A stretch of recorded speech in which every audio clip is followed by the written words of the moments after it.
Halo, mahasiswa sekalian. Kita bertemu kembali untuk melanjutkan perkuliahan mata kuliah Sosiologi Kesehatan yang pada kesempatan kali ini kita akan mendiskusikan tentang profesi dokter. Profesi yang saya kira Anda semua sudah tahu siapa mereka, tapi yang lebih detail bagaimana profesi ini menjadi menarik, menjadi perhatian bagi sosiolog sejak beberapa dekade terakhir. Pada kesempatan kali ini, saya akan mengajak Anda mendalami tentang profesi ini, melihat bagaimana sosiologi atau para sosiolog di generasi-generasi sebelumnya mulai tertarik dengan bidang sosiologi kesehatan. Dan salah satu topik yang menjadi perhatian adalah tentang profesi dokter. Yang selanjutnya kita akan melanjutkan, tidak pada perkuliahan kali ini, tapi tidak akan kita bahas pada perkuliahan kali ini tentang relasi antara dokter dengan pasien di pertemuan berikutnya. Nah, saya akan mulai dengan share screen. Silakan Anda perhatikan.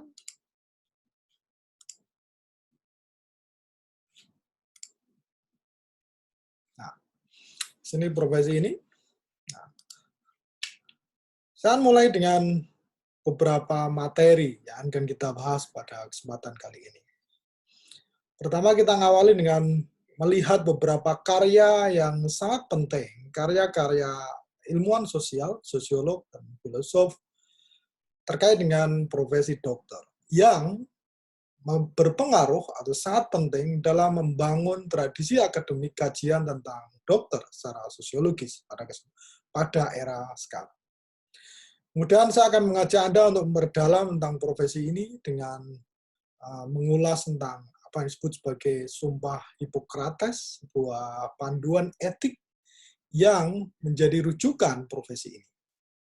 Dan saya akan sedikit mengenalkan tentang pendidikan dokter dan organisasi profesi dokter yang telah berkembang di Indonesia.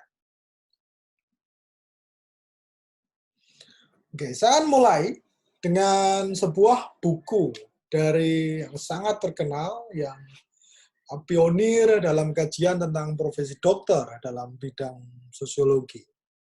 Karya dari Howard Becker, Lance Greer, Everett Hughes, dan Anselm Strauss, Boys in White, Student Culture in Medical School. Sebuah karya yang luar biasa, sangat baru pada zamannya dalam sosiologi kesehatan dan berkonsentrasi terkait dengan profesi dokter, atau lebih tepatnya pada pendidikan dokter. Buku ini, atau karya ini dipublikasikan pada tahun 1961 dan judulnya menurut saya sangat cantik, sangat prosaik. Boys in White. Mereka yang berpakaian putih. Sedikit ada bias gender di sini, boys. Laki-laki muda yang berpakaian putih. Ya, tahun 60-an, saya kira Amerika masih belum mengalami emansipasi perempuan yang masif. Sehingga dominan laki-laki dalam profesi-profesi prestisius, profesi-profesi publik yang kelas menengah atas, jelas itu laki-laki. Nah, kajian ini membahas tentang bagaimana seseorang menjadi dokter. Dalam hal ini adalah tentang pendidikan dokter, medical school. Dan dalam hal ini, si Howard Becker dan koleganya, mereka dalam tradisi Chicago School, yang memperkenalkan metode kualitatif dengan spesifik inovasi terkait dengan etnografi, research, yang kita kenal dengan nama participan observation, atau observasi berperan serta, di mana peneliti dalam melakukan penelitian terjun langsung bersama dengan informan,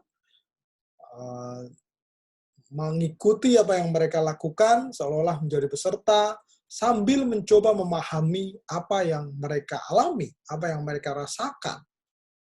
Nah, dalam hal ini, Howard Becker dan koleganya melakukan participan observation di sekolah dokter. Apa yang dilakukan oleh anak-anak muda yang dari berbagai latar belakang, dari berbagai tradisi, dari berbagai kelas sosial,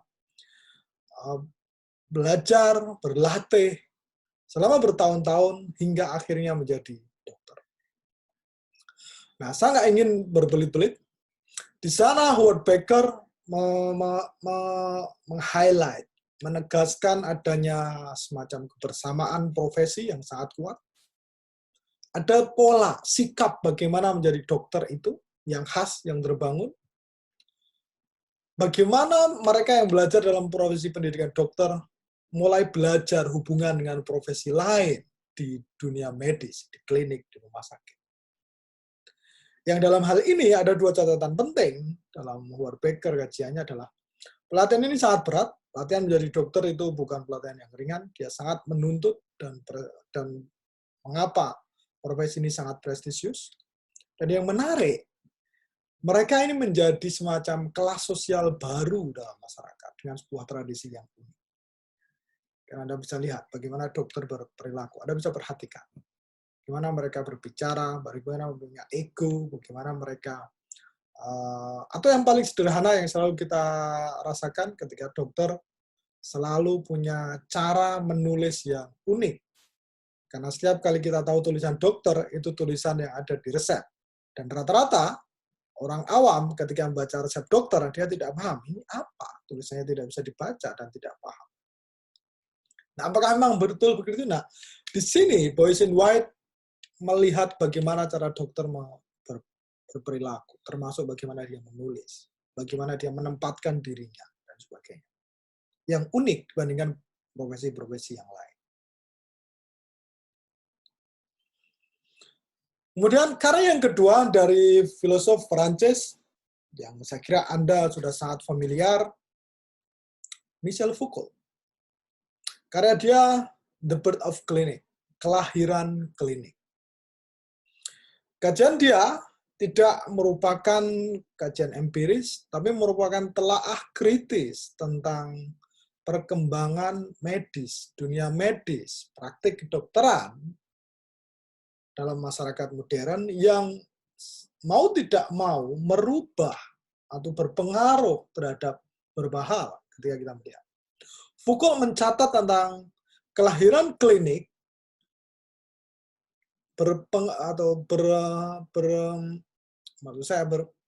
berpengaruh atau dalam hal ini mendorong lahirnya konsentrasi, fokus kajian yang sebelumnya itu tidak terlalu diperhatikan.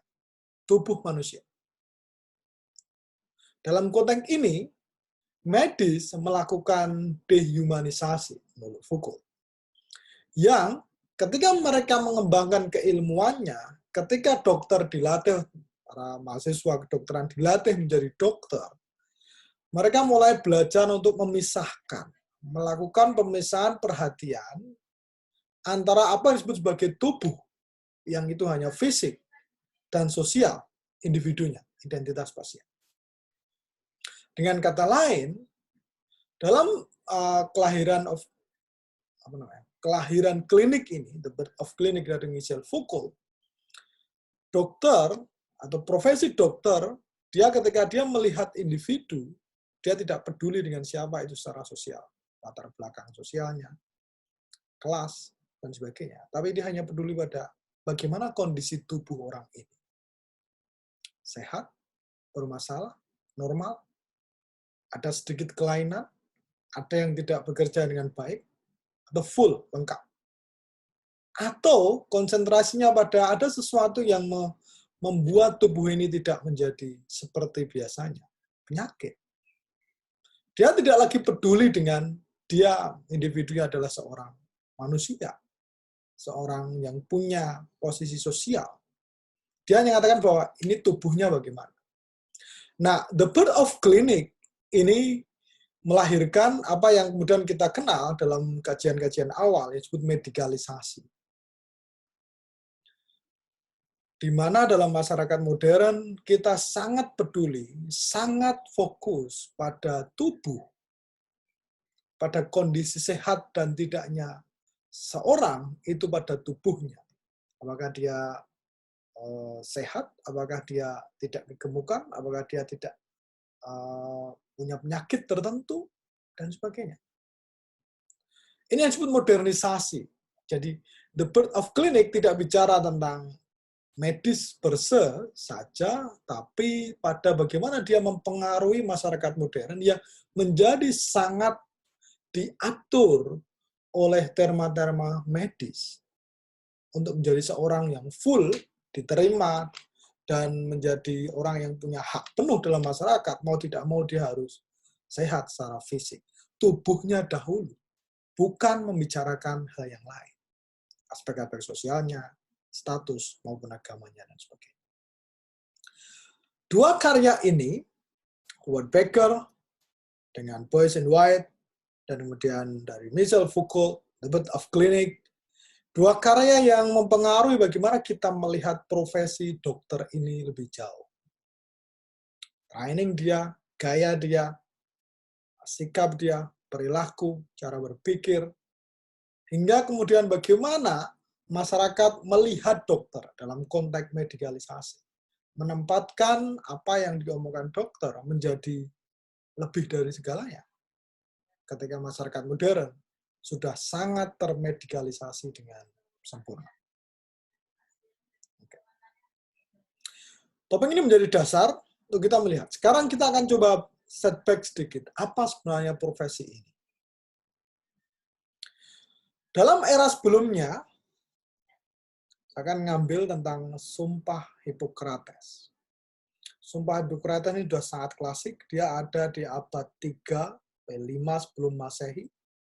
Yang ini tidak ditulis oleh Hippocrates, filosof dari Yunani, tapi dia merupakan suatu yang menjadi, dalam hal ini adalah Hippocrates adalah pionir mengembangkan sumpah dokter. Kalau tanya, apa maksudnya dengan dokter di sini? Nah, memang ada sedikit perdebatan bagaimana profesi ini berkembang. Dari penyembuh, dari bedside dokter, dokter yang mengunjung ke kamar, ke rumah-rumah, sampai ke dokter yang bekerja di klinik, di rumah sakit. Nah, ada proses panjang bagaimana dokter dan ada berbagai perbedaan posisi penyembuh, healer, dan dokter modern itu berbeda satu sama lain. Tapi ada yang krusial di sini ketika kita bicara tentang profesi ini terkait dengan Sumpah Hippocrates. Sumpah ini narasinya sebenarnya pertama mungkin Anda bisa lihat di cuplikan gambar yang saya capture, Hippocratic Oath. Saya bersumpah biasanya atas nama Tuhan, atas nama dewa, dan sebagainya. Kemudian saya akan melakukan profesi dan sebagainya. Nah, sumpah ini secara umum ada empat komponen. Pertama, otonomi profesi. Dalam hal ini, dokter sangat bangga, sangat menghargai, sangat menempatkan profesinya sebagai yang otonom. Dia tidak dipengaruhi oleh aspek yang lain. Dalam arti, seorang dokter ketika dia mulai mendiagnosis pasien, kemudian membuat preskripsi, membuat saran, membuat kesimpulan, tidak boleh tidak, dia harus otonom. Dalam arti dia tidak dipengaruhi oleh aspek yang lain. Aspek politik, aspek sosial budaya, aspek agama, aspek kelas, dan sebagainya. Dia hanya melakukan berdasarkan diagnosis empirik dia tentang pasien, kondisi tubuhnya, fisiknya. Dan kesimpulan itu tidak boleh dipengaruhi oleh yang lain, kecuali hanya pengetahuan dan keterampilan dia sebagai seorang dokter. Nah, oleh tanya, Pak, apa maksudnya ini? Nah, dalam hal ini sering kali, sekarang profesi dokter dalam masyarakat modern, dalam medikalisasi itu sangat luas. Semua jabatan publik, bahkan ketika Anda mendaftar menjadi mahasiswa, nanti mencari pekerjaan, hampir semuanya akan melibatkan dokter untuk menyatakan Anda sehat. Nah, ketika dokter mengakses, memeriksa Anda, dan menyatakan Anda sehat, itu harus betul-betul hanya berdasarkan pengetahuan dia. Bukan karena, oh ini teman saya, oh ini anaknya Pak itu, anaknya ini berasal dari keluarga tertentu, ini dari etnis yang sama. Tidak boleh. Dia harus otonom. Maksudnya itu. Bagian kedua dari Sumpah Hippocrates adalah kebaikan, beneficence. Bahwa tujuan dari profesi ini adalah membuat kebaikan pada pasien. Membuat pasien baik. Ini menjadi penting, karena dokter tidak boleh menyarankan sesuatu yang buruk. Ini berkaitan dengan bagian ketiga, tidak untuk menyakiti, non-malfeasance. Nah, karena tanya, Pak, kenapa perlu itu? Karena bisa jadi dokter tidak boleh punya tujuan selain hanya untuk kebaikan pasien. Dia tidak berusaha untuk menyakiti. Jadi tidak boleh dokter kemudian dengan pengetahuan dan keterampilan dia melakukan sesuatu untuk membuat pasien sakit, untuk membuat pasien menderita. Itu tidak boleh. Dia hanya untuk kebaikan. Nah, nanti akan kita lihat kenapa ini penting di bagian berikutnya.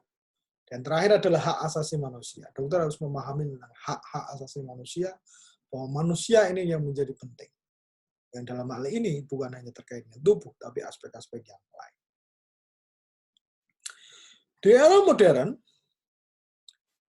Sumpah Hippocrates ini sudah berkembang menjadi sebuah sumpah dokter biasanya yang dirujuk dalam deklarasi Jenewa, Declaration of Geneva, untuk member of medical profession, anggota profesi medis, dokter di sini. Nah, ini kenapa ini penting? Ini muncul dalam konteks sejarah kelam profesi dokter di abad 20 khususnya. Jadi belum lama. Ini terkait pertama dengan di era Nazi Jerman, ketika dokter-dokter Nazi direkrut dan dipekerjakan untuk mengembangkan, untuk mempelajari tubuh manusia dengan berbagai latar belakang yang punya tujuan buruk, bukan untuk kebaikan, untuk menyakiti. Mereka mengembangkan gas-gas tertentu untuk melakukan pembunuhan massal kaum Yahudi lewat kamar gas, diskriminasi genetik, mengidentifikasi orang-orang cacat untuk kemudian dihabisi. Jadi dalam konteks, sebelum saya lanjutkan, dalam konteks Nazi Jerman khususnya, mereka punya kebanggaan yang berlebihan tentang kaum Arya, di mana orang yang berhak dan layak untuk tinggal di dunia yang mewah ini adalah hanya kaum Arya yang sempurna, sehat secara fisik, dan dia ya etnisnya, rasnya adalah Arya. Mereka yang di luar itu dianggap tidak memiliki kemampuan untuk layak hidup di dunia ini. Maka kemudian mereka melakukan mengeksploitasi secara fisik perbedaan-perbedaan genetik orang-orang di luar bangsa Arya ini. Termasuk mereka yang cacat. Orang cacat dianggap hanya akan memberikan beban bagi kemajuan peradaban manusia, terutama keberadaban kaum Arya. Sehingga orang cacat juga tidak boleh hidup di dunia ini. Nah, ini punya konsekuensi, harus ada sebuah metode mendiagnosis cacat ini. Nah, ini dokter digunakan. Kedua adalah sejarah tentara-tentara Jepang di Cina yang mempekerjakan dokter-dokter Jepang untuk membuat senjata kimia. Dan itu luar biasa dampaknya. Ada uji coba senjata kimia di Shanghai yang membunuh ratusan orang pada era Perang Dunia Kedua atau sebelum era Perang Dunia Kedua. Nah, sejarah kelam bagaimana dokter menggunakan pengetahuan dan keterampilan dia untuk menyakiti manusia, untuk tujuan politik tertentu yang pada akhirnya berdampak buruk terhadap manusia, tanpa pandang bulu, latar belakang etnis, ras, maupun kelas sosialnya, ini yang harus diantisipasi. Sehingga muncul deklarasi Jenewa, kelanjutan dari Sumpah Hippocrates tadi, yang menegaskan kembali bahwa seluruh profesi dokter harus hanya bertujuan untuk kebaikan, tidak bertujuan menyakiti, dan juga terlibat dalam menjaga kesehatan masyarakat secara umum. Jadi dia tidak, etik ini yang kemudian menjadi dasar dari profesi ini, menjadi sangat penting. Oke. Bagian tentang dokter ini saya kira cukup. Kita lanjutkan ke topik berikutnya tentang pendidikan dokter. Nah, tadi saya singgung di Boyce and White dari Howard Becker bahwa profesi ini tidak sederhana, profesi ini butuh pelatihan yang berat dan lama dan juga mahal sebenarnya. Maka coba saya bandingkan dalam slide ini, bagaimana profesi ini dilakukan. Di Indonesia untuk menjadi seorang dokter, dia paling tidak harus menyelesaikan pendidikan dokter 3-4 tahun, kemudian melakukan pelatihan klinis, atau yang kita kenal dengan nama koas, 1,5 tahun sampai 2 tahun, dan setelah itu baru boleh melakukan sumpah dokter dan menjadi dokter. Boleh praktek. Kemudian kalau dia ingin menjadi spesialis, dia mengambil program spesialis sekitar 5 tahun. Nah, kita bandingkan di Inggris, di Amerika Serikat, secara umum sama. Latihan dokter paling tidak 6 tahun, sampai bahkan mungkin 8 tahun.